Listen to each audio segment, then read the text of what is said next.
नमस्कार दोस्तों, मैं रंजन और आप देख रहे हैं पॉलिसी गपशप।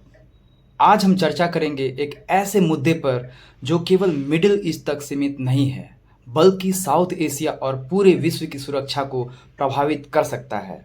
सवाल है, क्या इजरायल वास्तव में पाकिस्तान और ईरान पर एक बड़े हमले की तैयारी कर रहा है? और यदि ऐसा होता है तो इसके परिणाम भारत और भारतीय लोगों पर कैसे पड़ सकते हैं? इसराइल और ईरान की दुश्मनी 1979 की ईरानियन रिवॉल्यूशन के बाद से लगातार गहरी होती गई है। इसराइल का कहना है कि ईरान का न्यूक्लियर प्रोग्राम उसके अस्तित्व के लिए सीधा खतरा है। वर्तमान समय में ईरान के पास लगभग 3,800 सक्रिय बैलिस्टिक मिसाइलें हैं, जिसकी रेंज 300 किलोमीटर्स से लेकर 2,000 किलोमीटर्स तक हैं। 2024 और 2025 में इसराइल ने कई कोवर्ट और ओवर्ट ऑपरेशन किए। अप्रैल 2024 सीरिया के मेसयाफ मिसाइल प्लांट पर रेड। जून 2025 ऑपरेशन राइजिंग लायन, जिसमें लगभग 200 फाइटर जेट्स, डिसेप्टर ड्रोन्स और मोसाद एसेट्स शामिल थे और ईरान के न्यूक्लियर साइट्स को निशाना बनाया गया। इसराइल की खुफिया एजेंसी मोसाद कोवर्ट ऑपरेशन के लिए प्रसिद्ध है। 2025 के ऑपरेशन में मोसाद ने ईरान के भीतर सीक्रेट ड्रोन्स बेसिस बनाए। सुसाइड ड्रोन्स और स्लीपर एजेंट्स का उपयोग कर ईरान के एयर डिफेंस सिस्टम को डिसेबल किया गया। अटलांटिक काउंसिल की रिपोर्ट के अनुसार इस ऑपरेशन में ईरान की लगभग 30% मिसाइल कैपेसिटी अस्थायी रूप से न्यूट्रलाइज हो गई।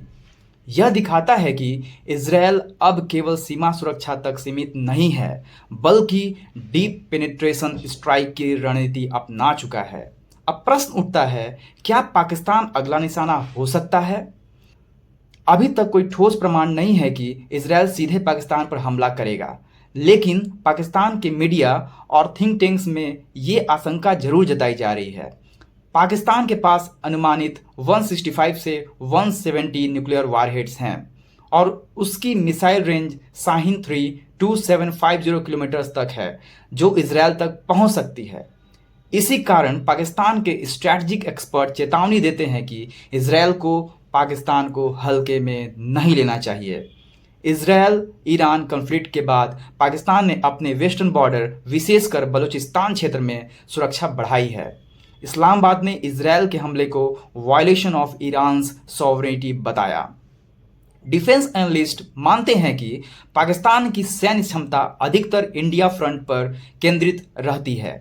यदि इजरायल पाकिस्तान को कॉन्फ्लिक्ट में खींचता है तो इस्लामाबाद को टू फ्रंट डायलेमा झेलना पड़ सकता है, इंडिया और इजरायल के बीच। अब बात करते हैं ईरान, पाकिस्तान, इजरायल ट्रायंगल की। ईरान की बात करें तो इसके पास पावरफुल मिसाइल और ड्रोन कैपेबिलिटी है। यूरेनियम इनरिचमेंट अब आईएईए की निगरानी में होते हुए भी 60% से ऊपर पहुंच चुका है। पाकिस्तान के पास न्यूक्लियर वेपन्स और डिलीवरी सिस्टम मौजूद है। कन्वेंशनल आर्मी स्ट्रांग है, लेकिन मल्टीपल फ्रंट्स पर स्ट्रेस्ड है। इजरायल के पास भी advance air force, F-35 stealth fighters और लॉन्ग रेंज स्ट्राइक कैपेबिलिटी है। मोसाद की ग्लोबल इंटेलिजेंस रीच और यूएस का स्ट्रैटेजिक बैकिंग मौजूद है। इस ट्रायंगल की सबसे बड़ी चुनौती यह है कि यदि पाकिस्तान ओपनली ईरान का समर्थन करता है तो इजरायल को दो न्यूक्लियर कैपेबल एडवर्सरीज का सामना करना पड़ेगा। यही स्थिति एक रीजनल कॉन्फ्लिक्ट को ग्लोबल डायमेंशन दे सकती है। देखिए, कॉन्फ्लिक्ट एस्केलेट होने के मुख्य 3 ट्रिगर है: ईरान द्वारा इजरायल पर मिसाइल या ड्रोन रिटेलिएशन, यूनाइटेड स्टेट्स का डायरेक्ट एंट्री और पाकिस्तान का इन्वॉल्वमेंट। यदि ईरान पाकिस्तान स्ट्रेटेजिक पार्टनरशिप गहरी होती है तो इजरायल के पास अनुमानित 19 न्यूक्लियर वारहेड्स हैं। पाकिस्तान के पास 165 प्लस न्यूक्लियर वारहेड्स है। ईरान के पास अभी ऑफिशियल न्यूक्लियर बम नहीं है, लेकिन वह न्यूक्लियर ब्रेकआउट कैपेबिलिटी के करीब पहुंच चुका है। अब बात करते हैं ग्लोबल पावर के रोल का। यूनाइटेड स्टेट्स इजरायल का सबसे बड़ा एलाई। यदि यूएस गल्फ रीजन में कैरियर्स तैनात करता है तो कॉन्फ्लिक्ट ग्लोबल हो सकता है।